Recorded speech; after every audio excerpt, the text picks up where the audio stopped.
Students, my name is Shahooq Amir Advocate. In this video, I'll be covering the preventive measures regarding cyber offenses. इससे पहले lectures के अंदर आपने समझा कि साइबर क्राइम क्या होता है, उसके जुरिसडिक्शनल इश्यूज क्या होते हैं और साइबर क्राइम की डिफरेंट टाइप्स क्या हैं, उन पर पनिशमेंट्स क्या हैं, उनके डिफरेंट कॉन्सेप्ट्स क्या हैं, आपने उन तमाम चीज़ों को अंडरस्टैंड किया। अब इस लेक्चर के अंदर हम इसको डिस्कस करेंगे कि आपकी और गवर्नमेंट ऑर्गेनाइजेशंस के पास या जो इंस्टीट्यूशंस हैं, ऑर्गेनाइजेशंस हैं डिफरेंट, उन सब की क्या जिम्मेदारी है और क्या वो कर सकते हैं कंट्रीब्यूट प्रिवेंटिव मेजर्स के अंदर जो साइबर ऑफेंसेस हैं उनसे रेलिवेंट। इसके साथ हम स्टार्ट करते हैं सेक्शन 48 और 49 पीका का, जिसमें हम इन दोनों चीज़ों को अंडरस्टैंड करेंगे कि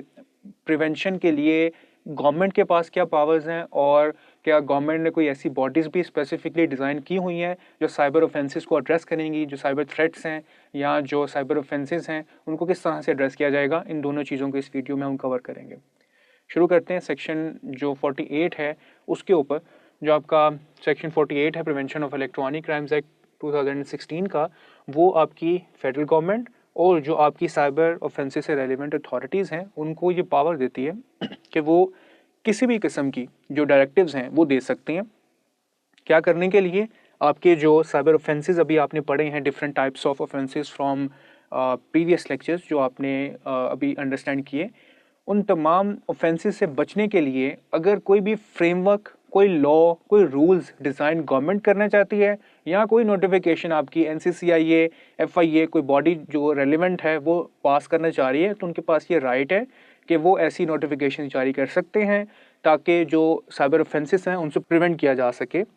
और जो आपका सिस्टम है उसको बहुत ज़्यादा सिक्योर किया जा सके, जो जिसमें आप अटैच्ड हैं इंटरनेशनली, नेशनली, किसी नेटवर्क के थ्रू आप अटैच्ड हैं, उस ऑर्गेनाइजेशन के साथ अटैच हैं जिसको डायरेक्टिव्स जारी किए जा रहे हैं। तो इन तमाम सिस्टम को प्रोटेक्ट करने के लिए ये राइट है गवर्नमेंट के पास, ये अपॉर्चुनिटी है, ये पावर है कि वो किसी भी किस्म का लॉ जनरेट करके आपको बाइंडिंग हो आपके ऊपर उस चीज़ को डिज़ाइन कर सकते हैं ताकि जो सिक्योरिटी रिस्क हैं उनसे बचा जा सके। अब इसके बाद देखते हैं कि फर्दर क्या बॉडीज़ हैं और इनके अलावा क्या ऐसे इंस्टीट्यूशन हैं जिनके ऊपर गवर्नमेंट के या ऐसे इदारों के बनाए हुए लॉज जो हैं वो अप्लाई होते हैं। तो सबसे पहले जो ये लॉज या रूल्स डिज़ाइन किए हैं गवर्नमेंट ने, वो किसी भी इंफॉर्मेशन सिस्टम के ऑनर जो हैं उनके ऊपर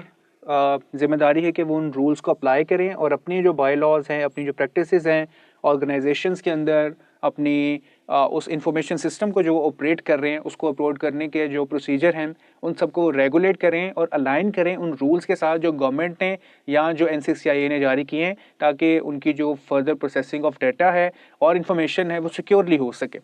इसके अलावा देखते हैं आपकी डिफरेंट एंटिटीज़, बॉडीज़ हो सकती हैं जो कोई ऐसा डाटा मैनेज कर रही हैं जो लोगों की प्राइवेसी से रेलिवेंट है, जो बहुत ही ज़्यादा सेंसिटिव है, जिसके अंदर ऐसी इन्फॉर्मेशन मौजूद है जो लोगों की बहुत ज़्यादा पर्सनल है। उनका फ़ोन नंबर्स हो सकते हैं, बैंक अकाउंट डिटेल्स हो सकती हैं, उनकी इमेजेस हो सकती हैं जो किसी रिकॉर्ड के अंदर मौजूद हैं, किसी किसी हॉस्पिटल का रिकॉर्ड हो सकता है जिसमें लोगों की पर्सनल जो फ़ोटोज़ हैं, उनकी रिपोर्ट कार्ड जो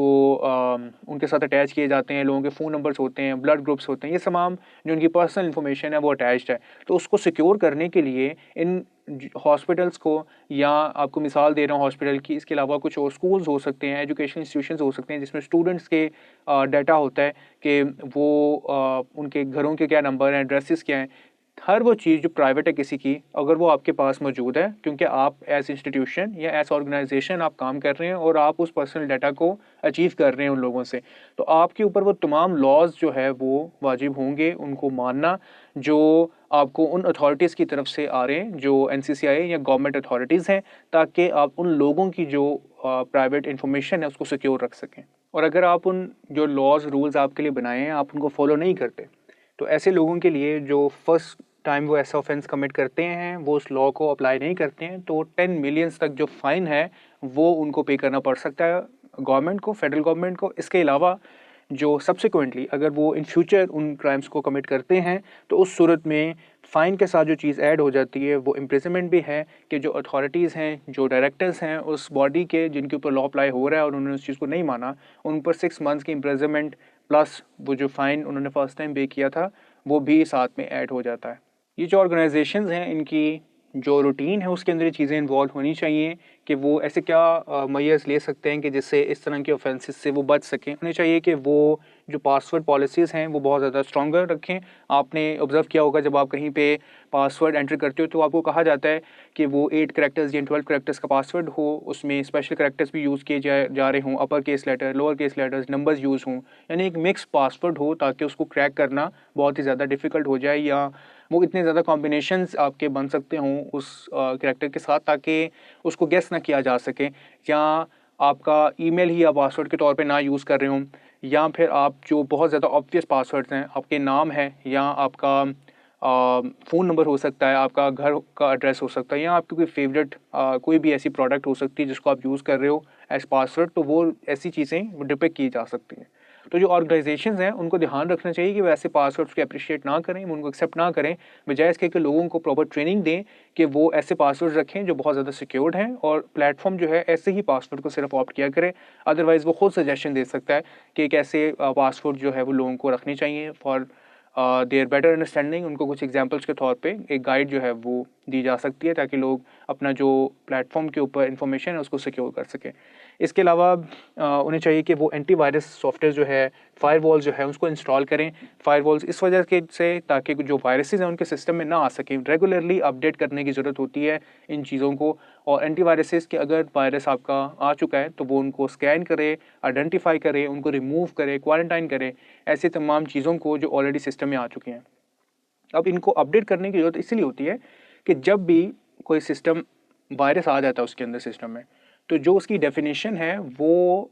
एंटीवायरस के अंदर अपडेट हो जाती है, वो उसको डिटेक्ट करता है, उसे रिमूव करता है। लेकिन जब कोई नया वायरस आता है तो एंटीवायरस उसको नहीं चेक कर पाता अनलेस कि उसकी डेफिनेशन के अंदर उस वायरस की इंफॉर्मेशन मौजूद है। तो इस वजह से आपको अपने जो सॉफ्टवेयर्स हैं, जो एंटीवायरस हैं, उसको टाइमली अपडेट करना चाहिए ताकि जो न्यू वायरसेस मार्केट में आए हैं उनको वो डिटेक्ट करने की एबिलिटी रखता हो जब कोई वायरस आपके कंप्यूटर सिस्टम में आए। तो इस वजह से आपको भी अपनी जो कंप्यूटर सिस्टम घर में मौजूद हैं उसमें आपको इन्हें अपडेट करने की ज़रूरत है।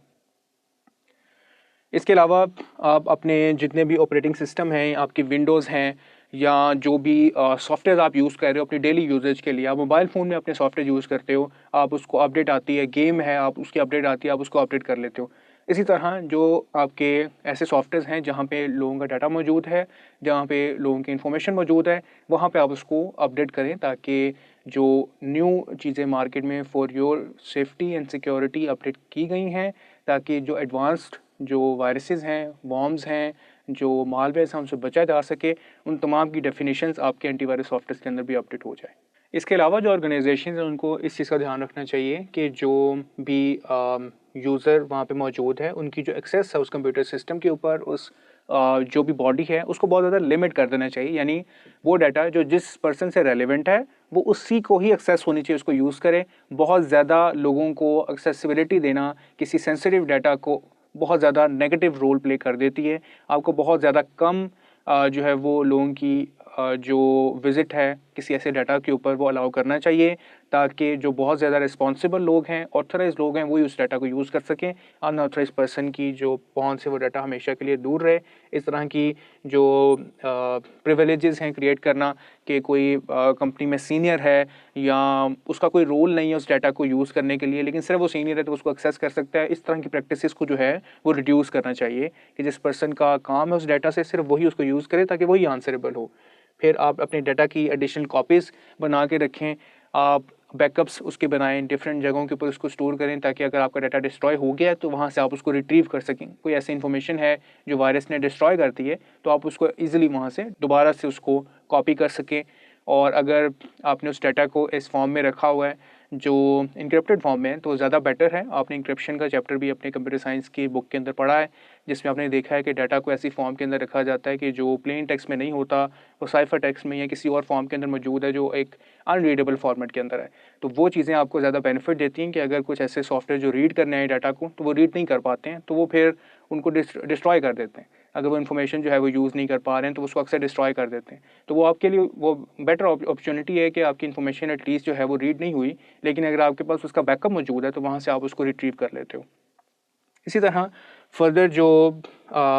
कंडक्ट है एम्प्लॉयज़ का वो आपको ये देखना बहुत ज़रूरी है कि मेरी जो ऑर्गेनाइजेशन है उसमें जितने एम्प्लॉयज़ हैं मैं उनको ट्रेन करूं कि वो किस तरीके से साइबर ऑफेंसेस से बच सकते हैं, उनको किन चीज़ों का ख्याल रखना चाहिए। ये ऑर्गेनाइजेशन की जिम्मेदारी है कि जो उनके एम्प्लॉयज़ हैं उनको ट्रेन करें ताकि उस ऑर्गेनाइजेशन के पास जो आम पब्लिक का डाटा आ रहा है वो बहुत ही ज़्यादा सेंसिटिवली जो है उनके एम्प्लॉयज़ डील करें। इसके बाद सेक्शन 49 को देखते हैं। इसमें जो प्रिवेंशन इलेक्ट्रॉनिक क्राइम्स एक्ट है इसने एक स्पेसिफिक टीम्स को बना दिया जिनको CER टीम्स का कहा जाता है, कंप्यूटर इमरजेंसी रिस्पांस टीम्स। इन टीम्स का काम ये है कि किसी किस्म के साइबर थ्रेट्स या साइबर अटैक्स हों तो ये उनको रिस्पांस करती हैं कि अगर ऐसे कोई कंडक्ट हो गया है, कोई साइबर थ्रेट है या कोई साइबर अटैक हो चुका है तो उनको कैसे ऑपरेट किया जाएगा, उसको कैसे रिस्पांस किया जाएगा, वो सब CER जो टीम्स हैं, CERT जो टीम्स हैं सेक्शन 49 के अंदर, वो उन तमाम जो ऑफेंसेस हैं, वो जो एक्टिविटीज़ हैं इलीगल, उन सबको कैसे एड्रेस किया जाएगा वो देखती हैं। ये जो CER टीम्स होती हैं इनका काम ये होता है कि ये डिटेक्ट करें ऐसे वायरसेस को, ऐसे अटैक्स को, ऐसे थ्रेट्स को जो आपके सिस्टम के ऊपर मौजूद हैं, जो आपको हो सकते हैं और आपके डाटा को डिस्ट्रक्ट कर सकते हैं, ऐसे थ्रेट्स को, ताकि टाइमली एड्रेस किया जा सके, अपने सिस्टम को सिक्योर किया जा सके। ऐसी जो टीम्स हैं CERT वो ऐसी कंटेंट को आइडेंटिफाई करती हैं कि जो थ्रेट्स हो सकते हैं। इसके अलावा अगर कोई अटैक हो गया है, वो थ्रेट पहले आइडेंटिफाई नहीं कर पाए हैं और वो डायरेक्ट एक अटैक हो चुका है उस कंप्यूटर सिस्टम के ऊपर, या इवन थ्रेट था आप उसके लिए प्रिपेयर नहीं हो पाए और अटैक आपके कंप्यूटर सिस्टम पे हो गया, तो अब आफ्टर अटैक कैसे उनको हमने एड्रेस करना है, रिस्पॉन्स करना है, वो भी आपका CERT टीम्स के फंक्शंस में आ जाता है। इसके अलावा वो जो भी एफर्ट्स कर रही हैं टीम्स उसके ऊपर, उनके साथ कैसे कोऑर्डिनेट करना है, जो एक्सपर्ट्स हैं, IT एक्सपर्ट्स हैं, लीगल एक्सपर्ट्स हैं, वो उनको कैसे देखते हैं, वो सारी कोऑर्डिनेशन को मैनेज करते हैं CERTs। इनका जो मेजर फंक्शन है वो यही होता है कि जो डैमेज है वो जो स्टार्ट हो चुका है वो मिनिमम हो, उन चीज़ों को बहुत जल्दी रिकवर कर लिया जा सके, या अगर प्रिवेंटिवली किया जा रहा है तो थ्रेट अगर आया तो वो पहले ही उस चीज़ को पहले रिजॉल्व कर रही हैं, उसको हाईलाइट कर रही हैं कि ये चीज़ अपकमिंग है तो उसके लिए आपको रेडी होने की ज़रूरत है। तो आप उस जो डैमेज को प्रिवेंट कर रहे हैं वो भी CERT उस चीज़ को हाईलाइट करने में आपको हेल्प करता है। लास्ट जो इम्पॉर्टेंट पॉइंट आ जाता है वो आ जाता है प्रोटेक्शन ऑफ योर डाटा, कि वो आपके लिए अवेलेबल रहे और डाटा की जो इंटेग्रिटी है वो मौजूद रहे। ये चीज़ भी आपने कंप्यूटर साइंस के चैप्टर्स के अंदर पढ़ी हुई है, डाटा इंटेग्रिटी या डाटा इंटीग्रेशन क्या होता है। तो डाटा इंटेग्रिटी के बारे में आपने चीज़ ऑलरेडी अंडरस्टैंड की है कि इसका मतलब ये है करेक्टनेस ऑफ डाटा, कि आपका डाटा जो है वो करेक्ट रहे, उसके अंदर चेंजेस ना हो, मैनिपुलेशन ना हो, और जब ज़रूरत पेश आए तो आपके लिए अवेलेबल हो, जब आपने उसको यूज़ करना है वो आपके लिए मौजूद हो, डाटा वो अनअवेलेबल ना हो जाए। तो इस तरह की तमाम चीज़ों को प्रोटेक्ट करने के लिए आपके डाटा को ये तमाम फंक्शंस आपके जो सेक्शन 49 है वो CERT को प्रोवाइड करता है। अभी देखते हैं कि आपकी क्या जिम्मेदारी है, कुछ जो एक्शंस आप ले सकते हैं अपने डाटा को प्रिवेंट करने के लिए। सबसे पहले तो आपको बिल्कुल भी किसी ऐसी अटैचमेंट्स, यानी अटैचमेंट्स कहते हैं कोई भी आपको फाइल अटैच हो गई है किसी ईमेल के अंदर, या कोई ऐसी जो फ़ोटो अटैच हो गई है, या कोई वीडियो अटैच्ड है, या कोई ऑडियो मैसेज अटैच्ड है जो आप से कंसर्निंग नहीं है, जो आपने एक्सपेक्ट नहीं किया कि मुझे ये रिसीव हो सकता है, तो उसको फॉर द एक्सपेरिमेंट आपको क्लिक करने की ज़रूरत नहीं है। हो सकता है कि उसके अंदर एम्बेडेड वायरस हो जो आपके कंप्यूटर सिस्टम के अंदर शिफ्ट हो सकता है। तो ये चीज़ आपकी पहली जिम्मेदारी है। उसके अलावा सिमिलरली जो भी लिंक्स आपके मौजूद हैं आपको उनको बहुत ज़्यादा कॉशियसली ऑपरेट करने की ज़रूरत है। आपको जो भी इन्फॉर्मेशन शेयर की जा रही है आप उसको वेरीफाई करें कि वो करेक्ट है या नहीं है, बजाय उसको को आप डायरेक्टली फर्दर रीशेयर कर दें, और जो उसकी रीशेयरिंग है वो जो डिस्ट्रक्शन का लेवल है वो उसको फर्दर इन्हेंस ही करती जाएगी। इसके अलावा आपको अभी जैसे मैंने गाइड किया कि पासवर्ड्स की क्या एग्जांपल्स होती हैं फर्दर सोर्सेज के ऊपर, के जो सिक्योर और जो एक्यूरेट पासवर्ड्स हैं जिनको क्रैक करना जो है वो हैकर्स के लिए बहुत डिफ़िकल्ट होता है, आपको वैसे पासवर्ड जो है वो उन स्टैंडर्ड्स के ऊपर रखने चाहिए।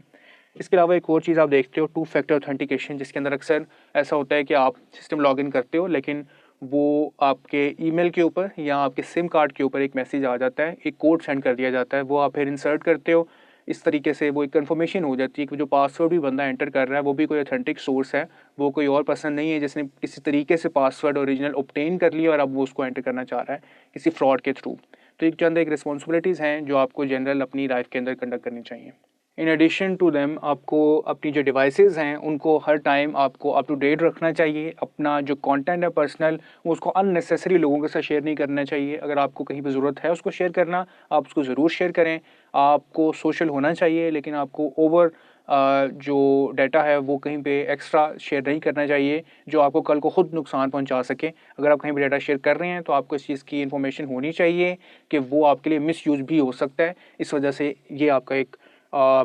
बहुत ही ज़्यादा ध्यान रखने वाला पॉइंट है, क्योंकि आप खुद ही कहीं ना कहीं कंट्रीब्यूट कर रहे होते हैं उस ऑफेंस के जो आपके खिलाफ कल को होगा और आपको उसका नुकसान होगा। और अगर आपको लगता है कि किसी किस्म की एक्टिविटी कंडक्ट हो रही है जिस पे आपको शक है कि वो आपको नुकसान पहुंचा सकती है, आपके डाटा को ब्रीच कर सकती है, तो फ़ौरन से पहले आपको उसको रिपोर्ट करना चाहिए अथॉरिटीज़ को। अब देखते हैं कि ऑर्गेनाइजेशंस और इंस्टीट्यूशंस की क्या रिस्पॉन्सिबिलिटी है, कहाँ पे उन्हें कोऑपरेट करना चाहिए। उन्हें सबसे पहले अपनी जो ऑर्गेनाइजेशन है उसके अंदर कुछ इंटरनल एक सेटअप डिज़ाइन करना चाहिए कि जिसमें उनके एम्प्लॉयज़ और उनके जो कस्टमर्स हैं उनके लिए वो एक ऐसा मैकेनिज़्म डिज़ाइन करें कि जिनसे उनका जो पर्सनल डाटा है वो ब्रीच होने से, लीक होने से, मिसयूज़ होने से बचे। इसके अलावा उनको कॉन्स्टेंटली अपना जो सिस्टम है उसको मॉनिटर करना चाहिए कि वहाँ पे किसी किस्म की कोई अनयूजुअल एक्टिविटी जो आम रूटीन में नहीं होती है और वो एक स्पेशल कंडक्ट किसी एम्प्लॉय का या किसी ऐसी एक्टिविटी का उन्हें फील हो रहा है, तो उसको फ़ौरन से पहले उनको नोटिस लेना चाहिए और उसको एड्रेस करना चाहिए। उसके बाद जो नेक्स्ट आ जाता है कि वो जो डायरेक्टिव्स हैं जो ऑलरेडी आपको गवर्नमेंट की तरफ से प्रोवाइड किए गए हैं या जो CRT टीम्स बनाई गई हैं उनकी तरफ से कोई कॉपरेशन रिक्वायर्ड है तो आपको ज़रूर उनके साथ कॉपरेट करना चाहिए। वो गवर्नमेंट की तरफ से हैं और उन बॉडीज़ को चाहिए कि वो उनके साथ मिल के जो है वो साइबर ऑफेंसेस को एड्रेस करें।